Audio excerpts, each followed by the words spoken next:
If not, it's fine. But I have a guest of honor here. This is Dr. Rachel Langley, and she's the owner of Homestead Direct Primary Care. She's also a veteran. I have 45 minutes to speak, my friends. I don't know if I can do this by myself, so why not free marketing and share an amazing person that's about to present to you guys. All good? Yeah. All right. Thank you. There we go. I got it as my email.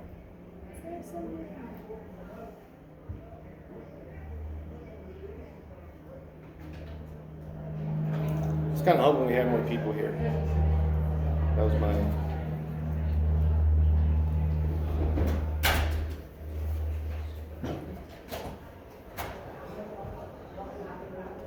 You need to click it, you got it. Oh, click. Yeah, can you put it in the slideshow? Great. There you go, ma'am. Thank you. Welcome. Thank you. So thanks for having me. Good morning. I'm a family physician. And I don't know if you know this, but physicians are taught throughout our entire training to stay in your lane. That we've got enough to do. You spend your whole 20s, your decade of living life. Instead, you're spending it training to be a great physician. And as a result, you're taught just stay away from the admin side and the business side of medicine. Just focus on what you're good at. Just be a special snowflake that doesn't get to know any of the business side of the business that you're in. And that gets us into a lot of trouble. I personally grew up in the military as a military brat. And so it was an obvious choice to me that when the Air Force gave me a chance to get a scholarship to medical school, that seemed like a great idea. But in the middle of residency and seeing 25 patients a day, it did sound like an awful idea to then spend some time on admin tasks at the end. So I gave into this, absolutely. I don't want to know anything about the business side, the admin side. But then after being in the Air Force, paying my time back, giving some extra time back, I was looking at settling down a little bit, join the reserves, and I went to join a civilian practice, worked with them for a few years. Just when I thought I was gonna buy into that practice, I was unexpectedly laid off and was left in a really tough place. I saw that I didn't wanna work for a big company. I didn't wanna have to see 25 patients a day and do whatever the insurance companies told me to do. And I'd just been burned by this very nice small clinic that I didn't wanna go back to. But I'd also spent my entire career being told, you don't know how to do business, just stick to medicine. And I didn't have any idea of how to start my own business. But against the odds, I've now had my clinic for 2 years. I'm single-handedly supporting my husband and 5 kids and our little farm, hence the homestead part of it. And I wanted to tell you a little bit about how that happened and how Colorado Enterprise Fund allowed it to happen. I grew up in the DC area, and as a military brat, I was very dependent on that reliable military job, make it to 20 years and you're set for life. I didn't have anyone who started their own business. I didn't know what an entrepreneur was, and I didn't want to be. I had my path set out. We came out to Colorado to go camping every year, and that made me fall in love with the state. Went to CU Boulder, fell in love with the love of my life. Here we are on Mount Bierstadt a few years ago. And all through my training, I was told by my teachers and professors, I know you're pre-med, but don't be a doctor. Doctors are all miserable. They have to work long days. They're not well supplemented for what they put into their work, for how educated they are, and they just work for these big companies that take advantage of them. So I tried my best to avoid being a doctor. I was a middle school teacher for 2 years outside of Denver, but I finally decided I'd give it a try, applied to medical school. Air Force said they'd pay for me, so I went out to Kansas City, went to medical school, then Nellis Air Force Base in Las Vegas for family medicine residency. There's a photo of me getting a dental block from a friend of mine, a colleague in residency, because what better way to learn how to do complicated medical procedures than to do them on your friends?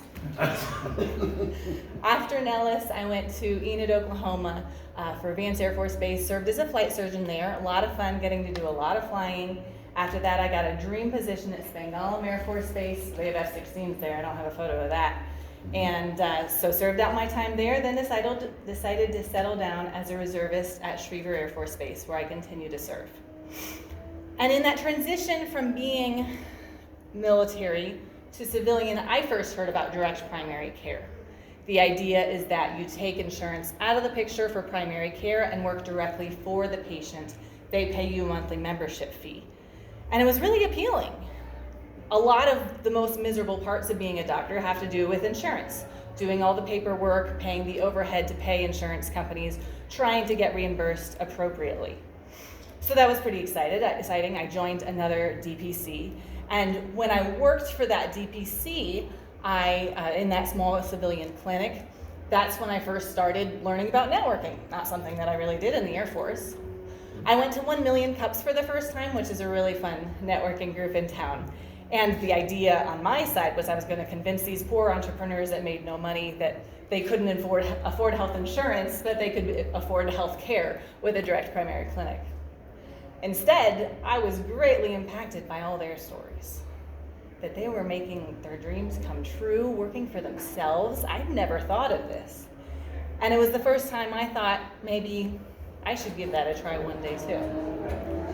Because the way I saw it, healthcare was such a mess outside of direct primary care. Staying late into the night and avoiding time with my family because I'm busy filling out paperwork that insurance companies want didn't make any sense to me. That wasn't adding value to my patients, the ones that I actually cared about. And that's who I wanted to make happy. But when the insurance companies are the ones paying me, I couldn't make that happen. You have to find a way for the people that you care about to be paying you, for the patients in my case. So I wanted to be the kind of doctor that you think of in the old-timey movies, the doctor who lives down the street, who you walk by on your jog in the morning and say hi to, and then you say, oh, I got this rash, can you take a look at it? I want to be reached out to by my patients. If something comes up, I want to keep them out of ER and urgent care. And I could remember my own experiences with the healthcare system being entirely different than that. As a child, I burned my arm pretty severely and had to have some plastic surgery. And plastic surgeons, especially in the military, are not used to working with kids. And even as now, I can remember them talking over me to my parents, even though I was old enough to understand. Why couldn't they talk to me? Or they'd do procedures in the clinic that hurt. I would cry, and they wouldn't acknowledge that or respond to my pain. And again, I thought, I could do better than that.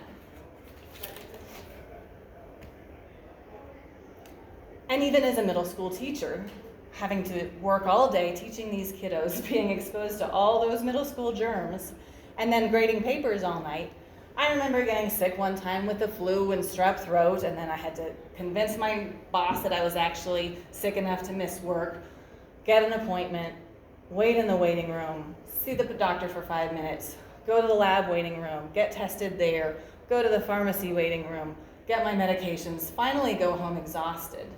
I would have been much better served and much more ready to go back to my students if I could have just stayed home all day and coordinated with my doctor to get the medication that I needed. As a resident, I remember watching the clock more closely than I was listening to my patients. Because I knew there was a patient in the room next door that I was getting late to be seen.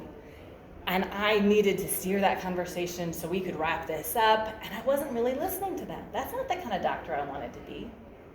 Every time I see a patient who's tricky, I think of how in medical school I was taught, if you don't know the answer right away, you're not listening carefully enough. The patient is telling you the answer.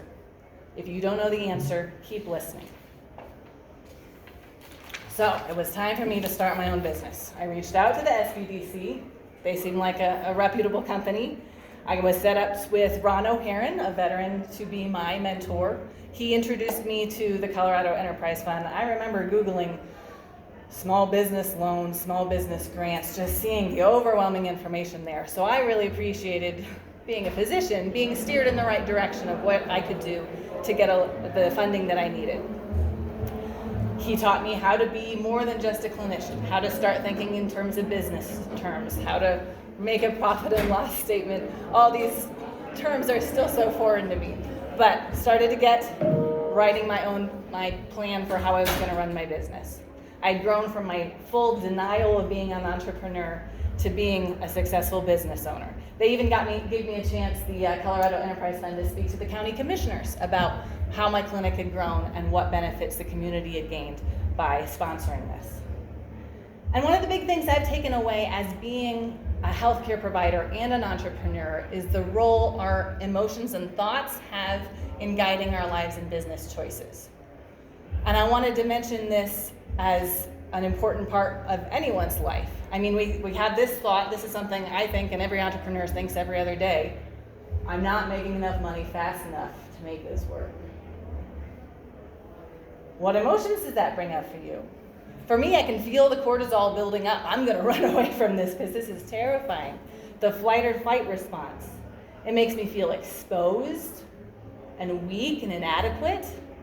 And what kind of choices are gonna come from that when I take my next action to try to solve this? They're not gonna be thought of with my higher brain. They're gonna be very much a running away from the shame of how hard it is to run a business. On the other hand, if you take a deep breath, let it out longer than you breathe in, try to reset things. If you think of this phrase from business coach Dan Sullivan, I'm either winning or I'm learning. What thoughts, what feelings does that bring up? It makes me feel curious. It makes me feel inquisitive. It's provocative. I wonder what I could be learning from that I haven't already thought of. What can I do to push past this obstacle? And that's a much different place to be emotionally. That's going to direct my actions next to be much more productive and helpful. This is a wonderful tool that I found is useful not only in business but in personal relationships and in health choices. When you're thinking about whether you want to go for that jog or not, what you're thinking about, those little thoughts in between the thoughts that you're really paying attention to, are what really drives you to either take that jog or go sit on the couch for 5 more minutes. So thanks for letting me share. If you wanted to learn more about direct primary care, it's taking off throughout the state, throughout the nation. It's the only area of primary care that's actually successful monetarily. Most primary cares make money for big hospital systems through referrals to specialists or imaging, but direct primary care is a model of health care that's actually succeeding on its own, and I think it's the future of primary care. Did anyone have any questions for me? Yes, ma'am. I don't have a question, but I do have a comment. I appreciate your perseverance to start with, especially working with business clients. It's difficult sometimes having to understand what products or services your industry needs. And the fact that you utilize your community, you utilize the resources, free resources that Colorado have for any entrepreneur, that was wonderful. So thank you for believing in that process. And it works. We invite everybody to do the same, despite their knowledge, right? Because a lot of entrepreneurs, they have a lot of knowledge but passion. And sometimes they skip those steps because they feel like they're competent enough to run those programs or projects on their own. So I appreciate that perseverance. Thank you. Welcome. Yes. Are you private pay or do you take a TRICARE? So I find that most of my patients that have insurance, more than half of my patients have insurance, whether it's VA benefits, TRICARE, or traditional insurance. They aren't very happy with the kind of care that they're getting on the day-to-day basis with those systems. So they opt to pay me a reasonable monthly fee to get that kind of care so that they can avoid going to the urgent care and spending all that money and all that time, or avoid going to the ER, that sort of thing, and instead be able to text, call, email directly to their physician that knows them. So have you found that if you're, I have TRICARE, right, so retired military, would love to have, I had a functional medicine doctor who moved away, unfortunately, because I love the direct relationship, because the military, I don't know who my primary care physician is, and they don't know me, they don't know my background and all that, so I love that. Yeah. But when you do, I'm assuming you can do consults and that kind of thing like you would normally, do you find that those who are then going back to TRICARE to get those consults paid for run into problems or no? I do not have that problem. I can send specialist imaging orders, medications, lab orders to TRICARE accepting facilities, and that's no problem. And then TRICARE picks it up? Awesome. I think that's the biggest problem, right? I think at the primary care, if you do the automobile insurance kind of, analogy. That's the analogy I was about to make. Just do all the normal kind of maintenance directly, and then if something big happens. That's why you have insurance. That's why you have insurance. Exactly. That's the idea. Yeah.